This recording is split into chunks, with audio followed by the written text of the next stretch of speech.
Hello AFD squad and welcome back to Continental Club, where me and these two fine gentlemen two-foot the hottest topics in European football. Delving straight in, no messing around. First on the agenda is Icardi's agent hints at Real Madrid move. Now this comes from Calcio Mercato and they're reporting that Icardi will apparently push for a move if Inter Milan don't secure European football. Champions League football, that is. None of this Europa League nonsense, because Roma are currently hot in pursuit of that fourth place Pato, which of course automatically guarantees Italian clubs Champions League football. Now, Joseph, the price that's been floated is 110 million euros. I believe that is his release clause.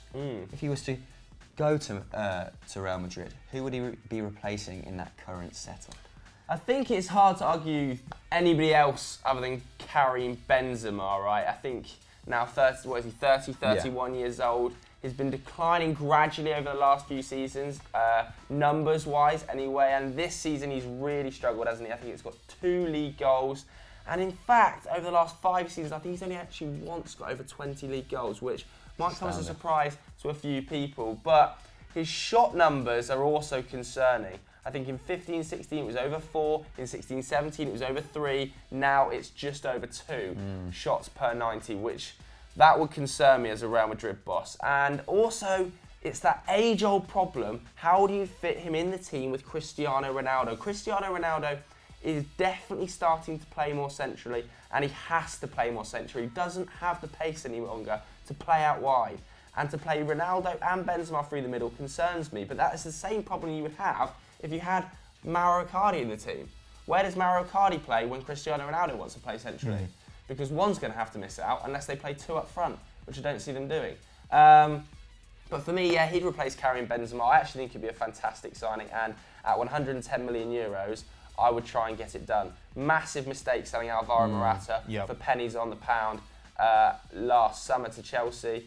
He would have been the perfect heir to Karim Benzema. He would have overseen a transition period. Okay, he might not have been the blockbuster player that's going to score you 40 goals a season, but he wouldn't have cost much. He would have stayed at the club. He would have been happy to play a sort of, I don't want to say a rotation role with Ronaldo, but he wouldn't have wanted the limelight as much as 110 million euro Mauro Icardi transfer is going to do. Sure. Yeah, well, he scored 20 goals, didn't he? In exactly. those the very perfect limited minutes transition in his player. last season at Real Madrid. Yeah. But they f***ed that, so now they're going to have to go and get an Icardi or somebody of that. They certainly did. And Barcelona look to be the front runners for Griezmann, don't they? Much to your chagrin, Joseph, as a Manchester United fan. Yeah. So if they're going to spend big, no doubt Real Madrid will want to spend big. The ball has long been touted, now it's Mauro Icardi. Pato, what positions do you think they need to strengthen in, and would it be money well spent on the Argentinian hitman? I think I've already used hitman, but I'll go with it. I mean, I think if you pay for Icardi, you're going to get goals out of him. Like, he will never let you down in that regard. 80 already this season. I agree that I think he's got now something like 80 over the last 3.5 seasons in the league alone, which is nuts, really.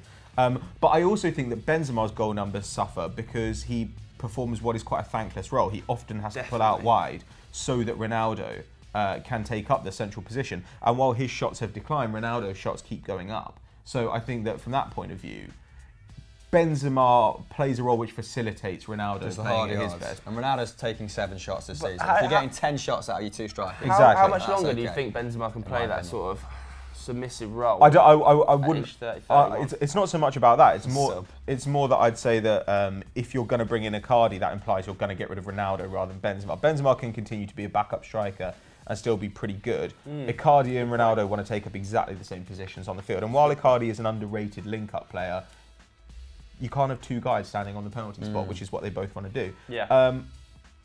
I think, therefore, it makes more sense for Real Madrid to be looking at elite wide talent.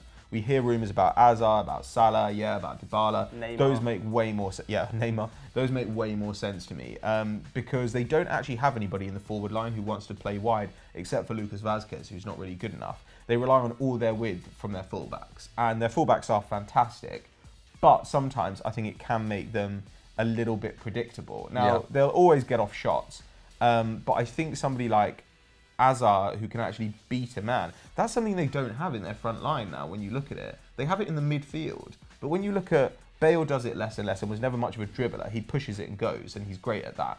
But you've got him who wants to play in a central area where it's more congested. Benzema, who's never been a dribbler. Ronaldo, who can't really dribble anymore because he's lost his pace. I think that somebody like Hazard would be a really different weapon for them. He's so good at combination play and he can simply accelerate away from defenders.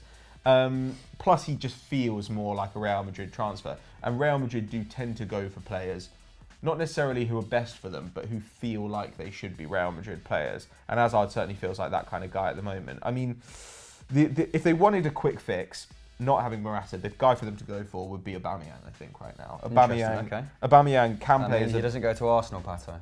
Well, yeah, but it makes far more sense. You know, he wants to go to Real Madrid. Real Madrid can give him the role he wants. He can also actually play out wide.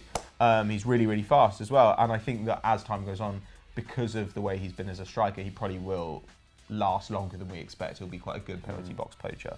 So that's what I'd do if I were them. And then I would go and spend all my money on elite wide talent in the summer. I'd get Salah and Hazard and play Aubameyang through the middle, and that would be dirty. Yeah, and I think if they were to get someone like Mauro Icardi, they'd need that elite wide talent to provide him with the service that he's thriving off at current at Inter Milan. Yes. Kandreva and Perisic are supplying the majority of his goals, aren't they? I was watching the game against Roma the other weekend, where their plan A and plan B was just to pummel that 6-yard box with crosses and hope that Mauro Icardi gets on the end of it. I think it was Vecino in the end as they snatched a late point.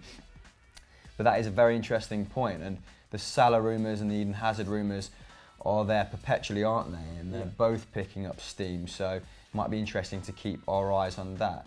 And your observation about Bale is interesting as well. He's sort of become Real Madrid's most important player over the last 2 or 3 weeks, and he seems to be making the same transition that Ronaldo is at current, but 5 years prior to the Portuguese maestro. He's become a clinical finisher. I think he's got 6 goals in 7 La Liga starts. Yeah. I think he's got a couple of assists to his name as well. So he's fast becoming their most important player after quite clearly, being made another poster boy for Florentino Perez's failed Galactico policy in the second half of this La Liga season, isn't he? As Real Madrid look to work their way back up the table. I think this also leaves another interesting question. What do Inter Milan do with that £110 million to plug the gap that Mauro Icardi would leave? Because I think his goals count for around 40% of Inter Milan's at the moment, which is I'm not shocked about. Which is crazy, and I just would not trust them to spend that money wisely. Kondogbia, £40 million. João Mario, £35 million in recent times. Gagliardini, 25, although I think he's a decent player. They just haven't been reinvesting those swathes of cash very well, have they? And if they were to miss out on Champions League football, what personnel could they attract to the club that would then help them move forward? Well, yeah, help them progress still under Spalletti, who's doing a fantastic job. That squad's very thin at the moment. I think they'd probably have to bring in 2 or 3 players of an inferior quality to make up for that gap. Maybe a Giroud if he's still knocking around. Balotelli. Maybe a Michy Batshuayi if he's not at Sevilla. Not Balotelli. That's mental. That's dumb. The return. I mean, they'd be better off going and getting Gagliardini out of Southampton and relying on Spalletti to do something with him. That's the one thing I'd say about Inter's transfer policy, right? Which is that a bunch of those players who we now say have failed, they were bought under a previous manager, and now Spalletti doesn't fancy them. What you need is a stable manager who can get players in who fit his system. If you have this high turnover of manager, then not only do you end up losing a bunch of money with paying them kind of their settlement fees, but you also end up spending a bunch of money because you're constantly rebuilding the squad. You end up with Deadwood, who play in systems that you don't necessarily play. Yeah, Mario and Kondogbia are such specific players. Yeah, I mean, and they're both, well, not both. Kondogbia is having a great season under Marcelino at Valencia, isn't he? And no doubt he wants to stay there as a result because he's pushing for a place in the French squad, which is alarming when you consider players of his calibre aren't even getting a sniff. But guys, what do you think? Who should Real Madrid go for? Should it be Mauro Icardi? Should it be someone like Eden Hazard or Mo Salah? Let us know in the poll just above. And who should Inter Milan sign with that money? Hit us up in the comments below. Next question comes from Salman Mohammadi on Twitter. Thank you very much for submitting this, pal. As always, guys, if you want us to address your question, get at us on these handles below. But alas, Salman has asked, is Fred of Shakhtar Donetsk fame the successor to Fernandinho, the long-term heir, if you will, at Manchester City. Now, he impressed in the Champions League, didn't he, boys? As Shakhtar Donetsk only lost 2 games out of the 6 to Napoli and City in the group of death. I've got a few stats from that star turn, his star turns in the Champions League. He had an 84% pass completion in these 6 games. All good stuff. Averaged 3 tackles and interceptions per 90, just lower than Fernandinho's 3.1. He created 1.3 chances, though, to Fernandinho's 0.2, alluding to the fact that Fred enjoys a foray forward, doesn't he? He only committed 0.7 fouls per 90, a little bit more disciplined than Fernandinho, who was completing 3 times that amount, and 20 attempted take-ons to Fernandinho's 3 with a 95% completion rate. So a powerful runner, maybe a little bit like Ndombele at Lyon. But he seems like a great all-round player, doesn't he? Maybe more of an attacking threat than Fernandinho. So will he necessarily have a future at DMC, or do you see him as more of a box-to-box player pattern? Well, currently, yeah, those stats suggest to me that he's just not playing the same position as Fernandinho at all. It's great that he's putting in a bunch of tackles and interceptions, though, as a creative player. Like, that's quite unusual, though actually that's something we've seen over the years at Shakhtar in particular. So it's possible they like to deploy somebody in a kind of advanced destroyer role. He's a lot smaller than somebody like Ndombele. I think he's only about 5'7", 5'8". So he's not going to be that sort of physical presence. He's going to have to rely on his intelligence. And that's what Fernandinho does really well. Fernandinho is a really, really good reader of the game. But when he came, he wasn't a defensive midfielder either. He arrived having played a kind of advanced role for Shakhtar. He went into a box-to-box position next to Yaya Toure when they won the league in 2013-14. And now he's playing as the kind of sole holder. So that's obviously something that can develop over time. Fred, I believe, is 24. Obviously, he's been at Shakhtar since 2013, so he's got a few years of Champions League experience. He's also capped for the Brazil national team. I think he's got 8 caps. So chances are he can adapt his game. Decent pedigree, yeah. Yeah, he can adapt his game. Like the fact that we're seeing really good numbers from him in the Champions League, given that obviously he spends most of his time playing in the Ukrainian division. That shows that he's probably ready to step up to the next level. For about £40 million, it's a slight gamble. It always is going to be. But I don't know. We've had some success with these kind of moves before. Willian, I think Tyson's a very good player. Douglas Certainly Costa. Fernandinho. Douglas Costa. These are guys who made the transition really, really well. And Shakhtar tend to have a pretty good eye for talent. So why not? The Ukrainian division seems to be quite a tough education, if you will, and it certainly brings the best out of these talented Brazilians. Very good stop gap. Joseph, do you have anything more to say about Fred? Because this is a bit of a left field topic. Do you know any more about the fella? I don't really know much about Fred. I'll be honest, I haven't watched much Ukrainian football. He looked good in the Champions League, but my one concern about this move is Manchester City's squad is quite bulky. It's quite big, except in that one area. I'll give you that. And Fernandinho is now, 32? Yaya Toure, 34. So you think they do need to replace him, those two, at DMC at some stage. But then they bring Aymeric Laporte in for, 65, 70 million euros. So he's probably going to start, you'd think, for Manchester City. So you've got Nicolas Otamendi, who's been arguably the best defender in the league so far this season. John Stones at 50 million euros. Aymeric Laporte at 60, 70 million euros. Walker, and then when Mendy's fit as well. Does that suggest he's going to play 3 at the back with 2 wing backs? It might well do, in my opinion. And if that's the case, where's the room for the DMC? Because Fernandinho, one of his best things about his entire game is the ability to drop in between the central defenders and pick the ball up. And with a back 3, you don't necessarily need that. If that happens, where does Fred fit alongside Kevin De Bruyne, alongside David Silva, Ilkay Gundogan, and then the incredible talent they got up front? It's a bit of an interesting one for me how he fits into the side. I'm not sure he's going to be an out-and-out Fernandinho replacement. I don't think Pep is going to operate with a real defensive midfielder much longer. I really think he's quite reliant on those wing-backs coming into the midfield. I think he's been seriously impressed by Fabian Delph at left-back and his ability to kind of invert and come centrally, and I wonder where Fred fits in that role, because I think he has to play 3 at the back. If he signs Aymeric Laporte 70 I'm not million sure euros, I see Pep Guardiola going to 3 at the back. So which of those Pretty 3 centre-backs does he consistent drop? with his philosophy. I just don't. I think this move just may not happen as a consequence. I don't think Fernandinho has long signed a new deal.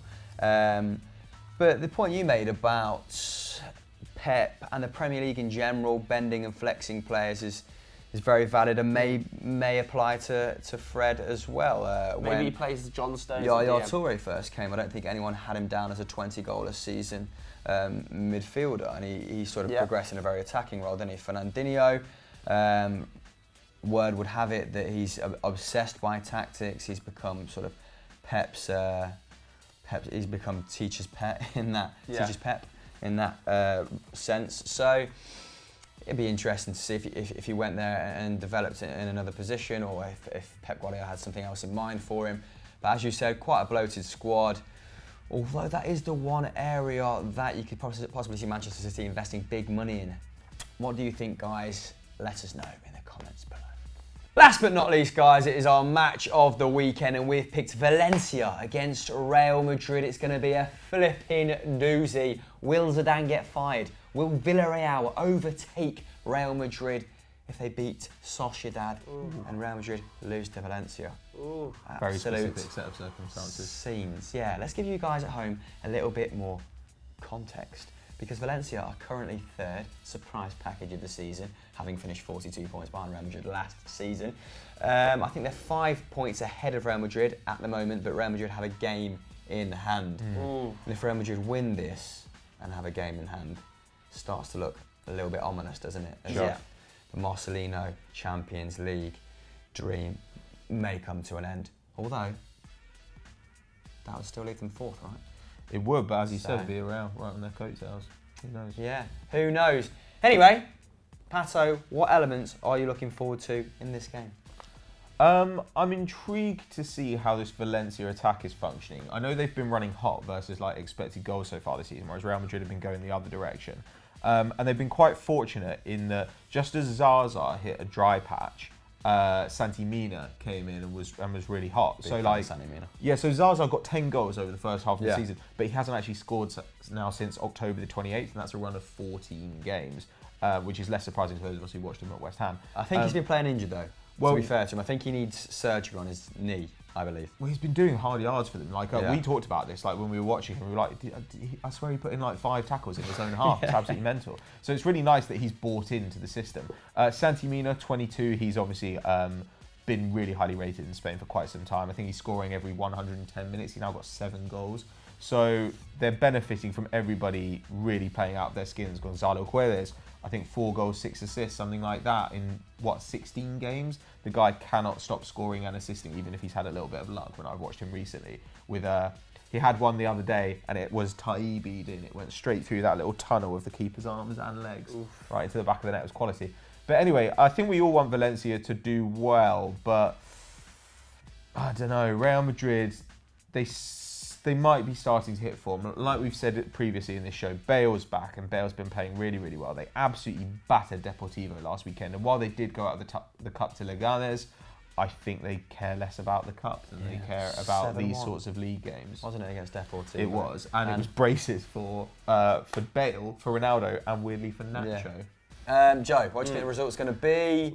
It's at the Mestalla, if that changes things for you. Doesn't change too much. I think it is a tough place to go, the Mestalla. Yeah, it's big pressure on Zinedine Zidane. I think he is starting to feel it. I know Real Madrid gave him that contract recently, didn't they? That hasn't been officially announced by the club, but Zinedine Zidane has announced it. Made it sound like it's not a real contract. Right. I don't know whether it is. In crayon. But Madrid haven't announced it. Madrid haven't come out to announce it, I don't think. It's only Zidane that said that he signed it behind the scenes. I think Ancelotti signed a new contract before getting sacked, and Jose, so it means nothing. Yeah, and Real Madrid have been patchy recently. I think it's 4 wins, 3 draws, 3 losses in the last 10 games. So very patchy form. And like you said, despite having a game in hand here, with the form of Villarreal, I think Zidane is starting to feel the pressure. There's no way this Real Madrid team can finish 5th and he keeps his job. Absolutely no way. And I don't think it will happen. But if they lose this, and Villarreal do manage to overtake them, I don't know how much longer he can keep his job. I'm not sure he can even keep it if they finish 3rd, to be honest with you. It's really, really tough. He's going to be extremely reliant on Gareth Bale. Gareth Bale's pulled him out of some tricky situations over the last few weeks.